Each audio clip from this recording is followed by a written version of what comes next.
In our previous video, we discussed about the parallelogram method and polygon method of vector addition, which is a distinction of the graphical method of vector addition.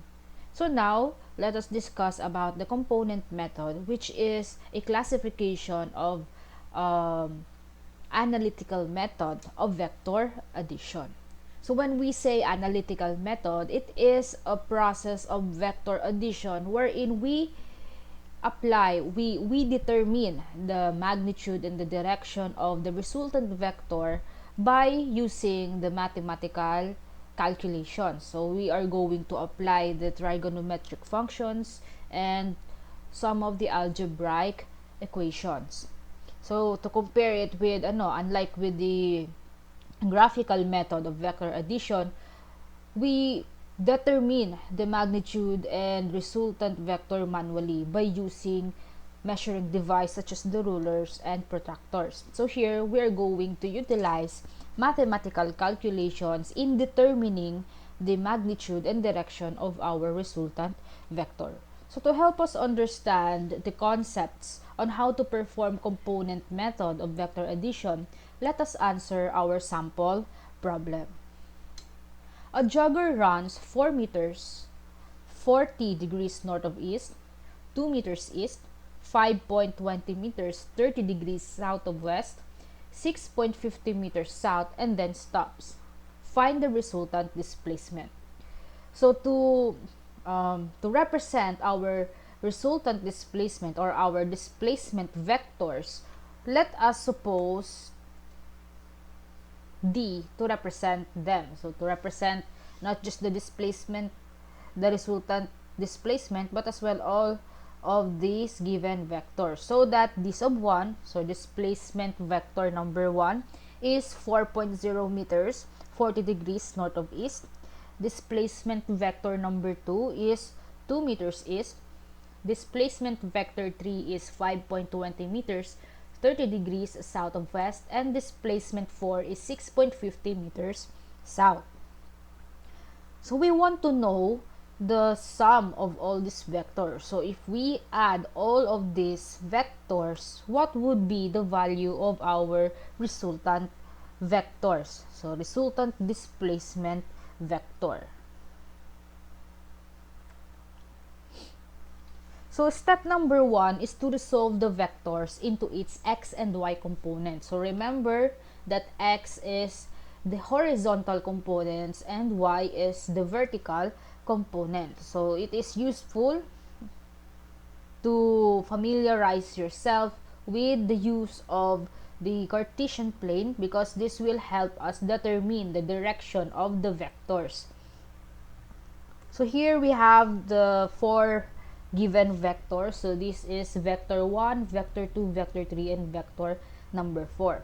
So vector number 1 is located in quadrant 1. Therefore, its x and y components are both positive because the east line is positive, the north line is positive y, west line is lies in the negative x-axis, while itong south lies in the negative y-axis. So that's why kapag ang vectors nyo is found in quadrant 1, then its symbol will be positive x, positive y. In quadrant 2, it will be negative x and positive y. In quadrant number 3, it will be negative x and negative y, while in quadrant number 4, it is positive x and negative y. Excuse me. So vector number 1 will have positive x and positive y value. For vector number 2, we have positive x and y is equal to 0. Vector number 3 is negative x and negative y, while vector number 4, we have 0 and then positive and negative rather. So negative y. So negative kasi straight lang, 0 yung x kasi straight lang naman siya, pointing towards the south. Ito naman 0 yung y kasi yan lang naman siya. So, straight horizontal, pointing towards the east side. To solve for the horizontal components, we use the equation v sub x is equal to v cosine theta, wherein v is the value of, or the magnitude of our vector, and theta is the angle of the direction. Since we're talking about displacement vectors, instead of using v, we are going to use d. So d to represent displacement vectors. So let us now solve for the horizontal components. So for displacement number 1, displacement vector 1, so the horizontal component is given by the equation d sub 1 cosine theta. So ang given natin dito is that d sub 1 is equal to 40 meters, 40 degrees north of east. So therefore, if we substitute it to our equation, we have 4 meters, the value of the vector, magnitude of the vector, cosine, and then the angle, which is 40 degrees.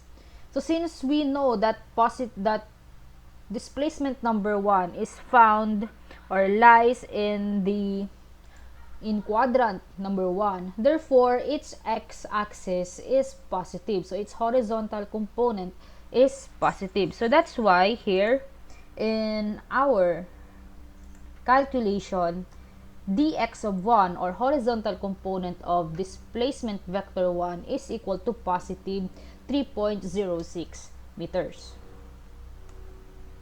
For displacement vector number 2, we use the equation d sub 2 cosine theta, wherein from the given, we substitute the value of the vector, the magnitude, to be 2 meters, cosine 0 degrees. So why 0 degrees? Because if we look at the direction of our vector number 2, wala naman tayong given angle. So it is towards the east side. It's east side. So the vector did not create an angle with respect to the horizontal line. So therefore, the vector's angle is 0 degrees.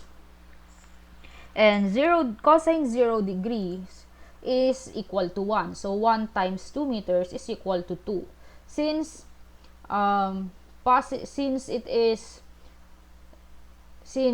it is the horizontal component that we are looking, therefore the value of this one is positive. So positive 2 meters going towards the east side. So east is a positive x. For vector number 3, we use d sub 3 cosine theta. So dito gumamit na tayo. So we change the sign of our magnitude to be negative because in our representation, graphical representation, vector number 3 is located in quadrant number 3, wherein any vectors that is found in quadrant number 3 will have a negative x and negative y component. Asan na tayo? Okay, dito tayo. So, negative 5.20 meters cosine, so the given angle, yan, 30 degrees, will yield to negative 4.50 meters. So, the horizontal component of displacement vector 3 is negative 4.50 meters. So, for displacement number 4, we use d sub 4 cosine theta. Again, so since ang ano natin, wala naman tayong x values kanina, diba? So 0, and then negative 6.50. So babalikan natin yung graph natin. Ayan. So ang y niya is negative. So yung magnitude niya is a negative value.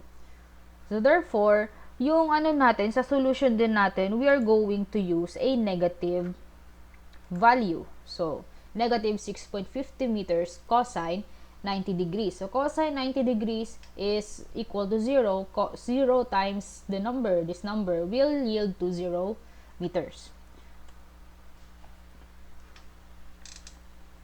So, it is helpful to present your data in tabular form. So, tabular representation will help us organize the different information about the components of the given vectors.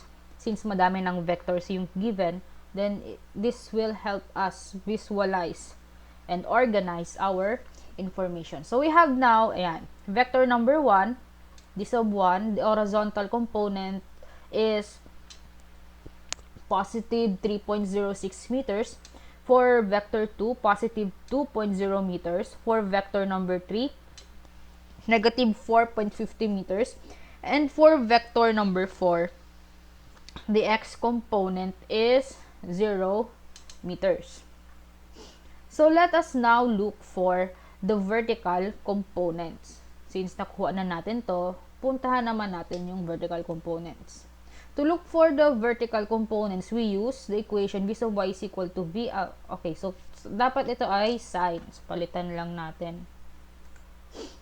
Okay, so ayan. So, to solve for the vertical components, we use the equation v sub y is equal to v sine theta. So, since it is the y component, we use sine instead of cosine. And then, here v is the magnitude of the vector. And theta is the angle created by the vector with respect to the east-west line.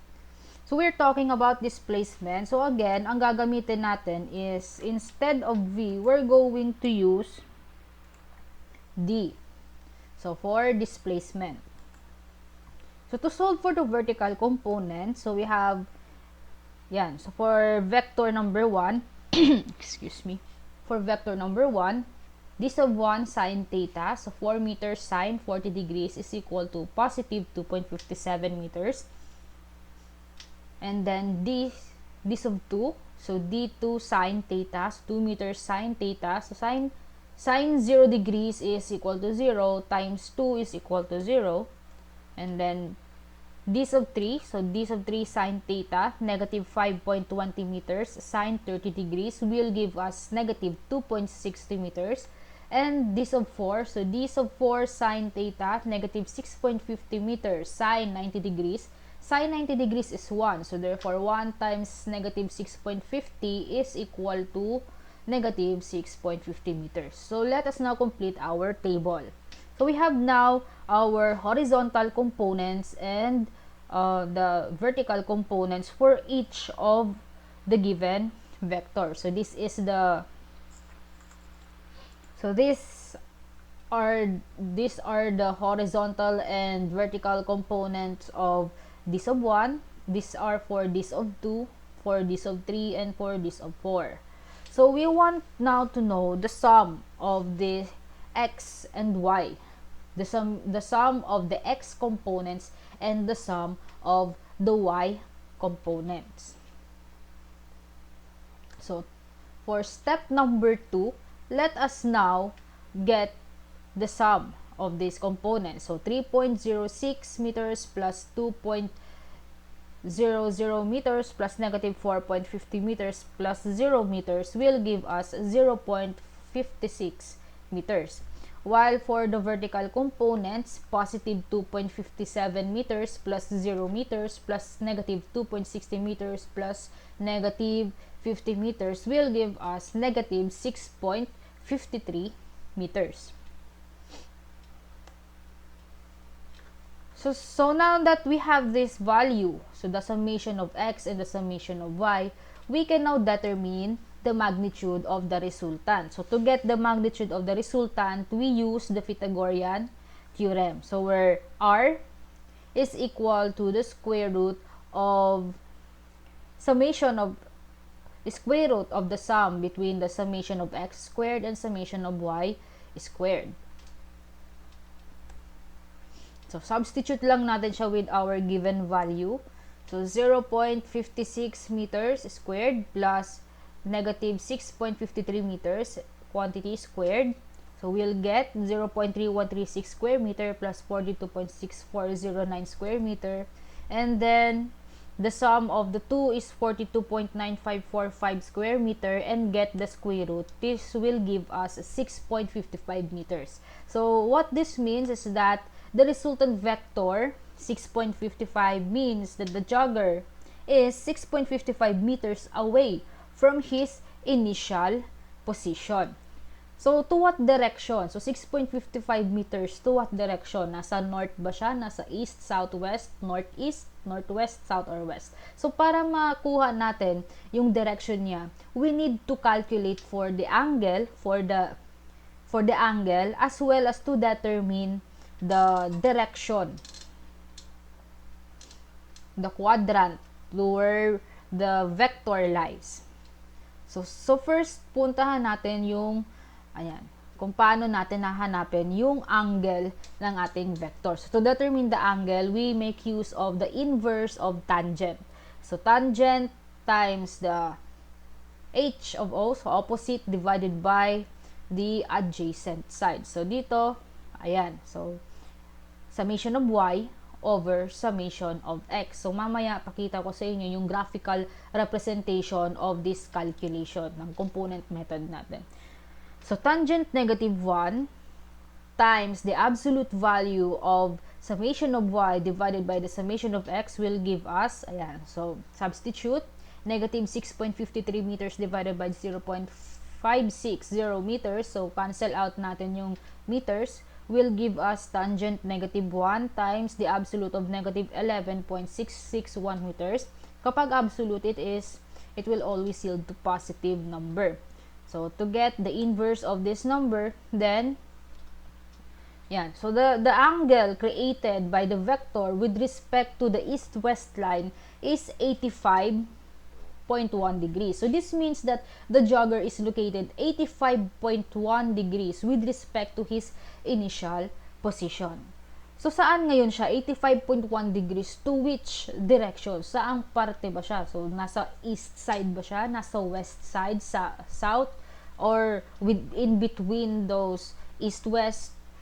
In between the northwest or northeast, southwest, or southeast? So to determine that, we are going to use the Cartesian plane. So recall that this part is, for this part, we have the positive x, we have here positive y, dito yung positive, ay negative x and negative y.